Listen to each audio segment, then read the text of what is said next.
Okay, so you guys are all IBCP students, and as such, you have to take part in the core. So I want to have a bit kind of discussion for the 10 students to talk about, you know, what is special about the core, what's unique about it, how it feeds into your other program of study. So if we start with PPS, can anyone tell me a bit about what PPS lessons are like and what you do in them? Basically, we just sit down and have a discussion about different topics and different communities in a way, and what their lives are like and the situations that they live through, and other topics like that. Great. Can you tell me a bit more about that? So what is it that's important about talking about kind of different communities or different groups of people? Why is that something that is a key thing to do you think? So you get like a good understanding of everyone else, not just the world we like where we live at the moment. Like everything else, the bigger picture is important to understand, and hearing other people's opinions is good. Yeah, everyone's different. I mean, I think that's it. That's one of the key things about any IB program, isn't it? Is that it's about kind of seeing different perspectives and different points of view. Yeah.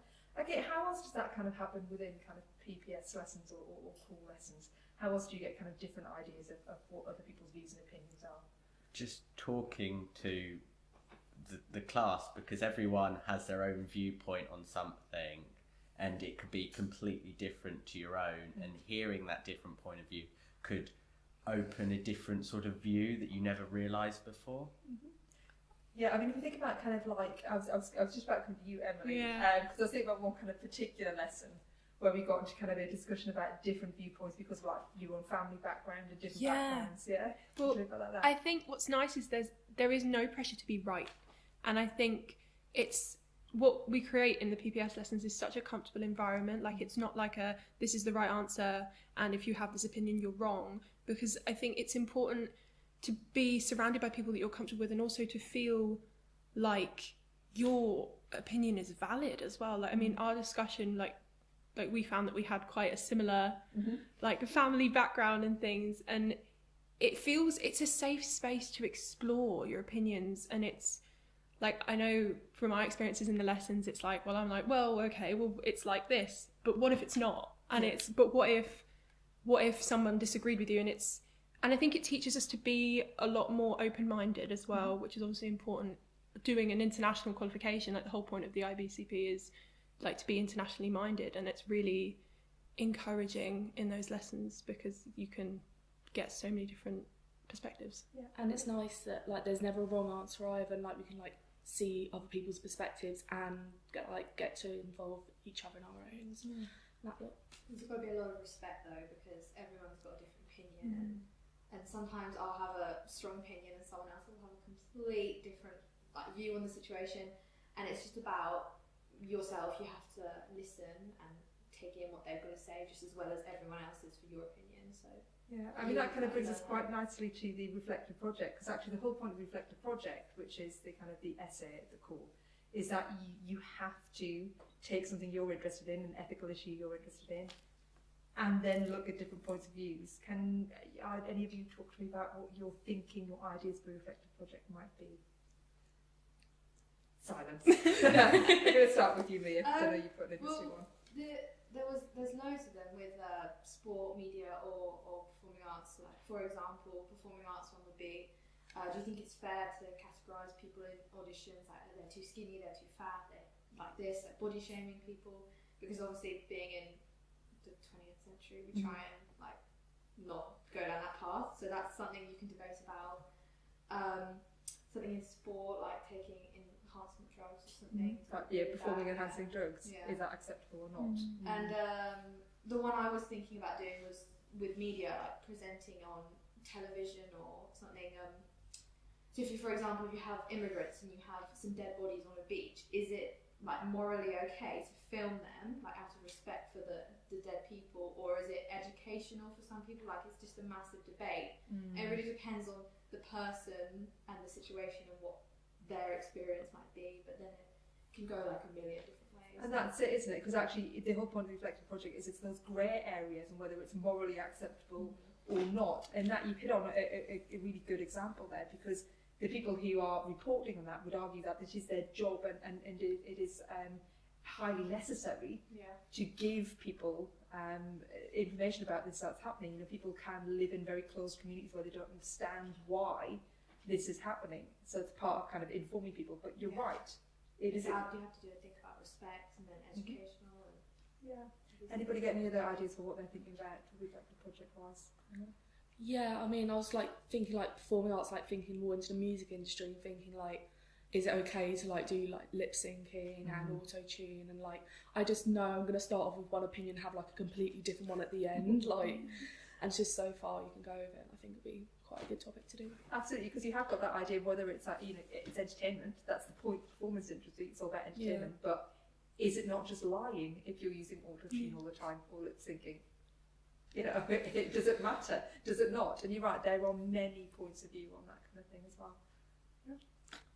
There's definitely been like a lot of stories in the media recently about straight actors playing gay roles, and if that should be allowed, whether you should get like gay actors to play the gay roles because they know what it's like and how it feels, and it could be argued that straight people don't know how to portray that. I mean, you're getting into a discussion there as well, really, about method as well, and actually whether you need to have that actual experience to be true to the role. And that would be really fascinating in terms of coming up with a reflective project on that as well, definitely. Okay, what about other parts of the call? So we talked about PBS, we talked about reflective project. What about service learning? What things have you done so far about service learning? I know we're in really early days right now with that, so people have done kind of very small amounts, but why don't you talk to me about your successes in service learning? So service learning was very interesting because I think it's quite similar to D&V in a way, how you have to do sort of like volunteering, and it doesn't feel as forced though, but it feels more nicer because it's like in a community and you don't have to do something. I had so many ideas that were just a bit random. I wanted to work at this hedgehog sanctuary, but I never did that. And in the end, I decided to, a couple of friends of mine, we wanted to, in the SPP, the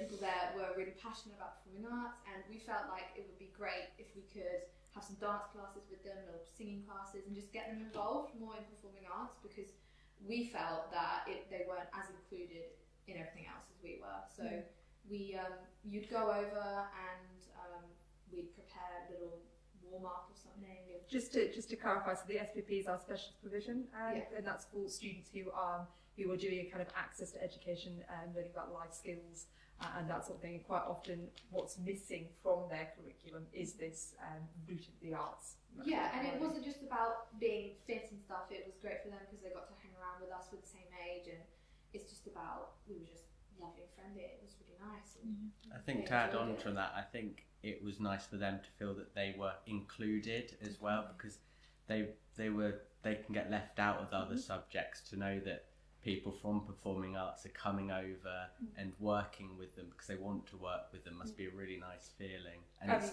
feeling for us as well. I mean, from my point of view as your teacher, it's been really nice to see the actually friendships that have grown outside of that particular kind of task as well, which I think has been really lovely.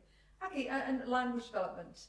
Again, this is the one that tends to kind of scare a lot of people off, and a lot of students off, because they think, oh, I'm going to have to learn an entire new language. Some people love that, it's great, but some people find it a little bit daunting.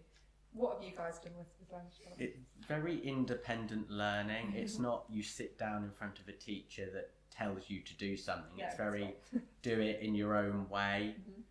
Some of the activities is like plan a holiday. So it's not just learning the language, it's learning about the culture of the language around. So I think that's it. That's what I've always found really nice about it, is it's a kind of cultural understanding which fits into all the other parts of the kind of core as well. I know that later on, what students tend to do is sort of think about the language and culture in terms of their career-related study as well. So they'll look at it in terms of media or performance or sport. Have any of you guys started anything like that yet on there, or any plans for that? Well, I mean, I'm doing Spanish, and we have like different tasks to do. Like you can pick from a list of tasks to explore your language and like the culture within that. And one of them is like watch a movie in that language and like write a review on it. And being in performing arts and like acting, it was really nice to watch a movie that like perhaps some people are kind of like drawn away from watching foreign films because they think, oh, I might not understand it, but like it was a good opportunity to culture myself and appreciate a different language in an art form that I enjoy. Fantastic. Okay, just to kind of close up on this, and thank you guys for doing this. Just thinking about the IBCP in the core, what makes it different, do you think, than kind of when you did your GCSEs, or perhaps in doing another course like A levels? What makes the IBCP stand out for you guys? I think with A levels, you're gonna go to college and you'll learn all these life skills as well, like being independent and stuff. But you will do A level English and you'll do A level maths and then you'll do science or something. And you just come out with like qualifications in a subject, but this you get like such a big variety of other things. I think that would be very good for like employers, or in an interview you can say, well, for example, I did write an essay on this thing, and it's just another like talking point, a selling point for yourself. It just gives you bigger chances. I think the environment as well, like being here, surrounded by people, like I have friends from Poland, like I have never met someone from Poland before, and it's just so fascinating. It's fascinating to see like people who have so many amazing life experiences and to hear from them, and to be in such like a close knit little like environment. I mean, Long Road, Hills Road are huge campuses, and here it's like it's a little bit smaller. Like everyone, like there's no division. It's just everyone together from every country, and it's just we have like so much to learn from each other. And I don't think you get that experience at a bigger sixth form. Yeah, because it's smaller, you get a lot more extra help, and the teachers really know you as a person more than just being a little Another student in a crowd. Yeah.